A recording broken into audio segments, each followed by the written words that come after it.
Si Jordan nous fait confiance, il sera au Tour de France. S'il ne respecte pas cette règle, il n'ira pas. Cette citation, elle est de Jean-René Bernaudot, patron de l'équipe Total Energy. Et derrière cette phrase, il y a toute une histoire. L'an dernier, Jordan Gégat réalise un gros Tour de France. 10e du général, le Breton s'impose comme l'une des révélations de la grande boucle.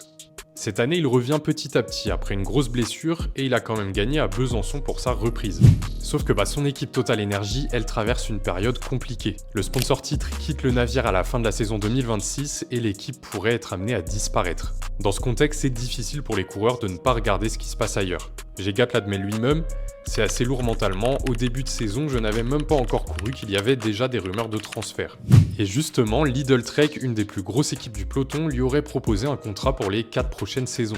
Bernaudot a donc posé une règle claire, ceux qui s'engagent ailleurs avant juillet ne seront pas sélectionnés pour le Tour de France.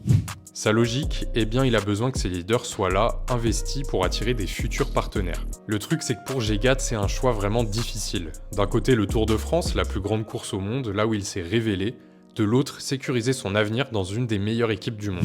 Alors vous feriez quoi à sa place? Dites-moi tout en commentaire et abonnez-vous pour suivre la suite de ce dossier.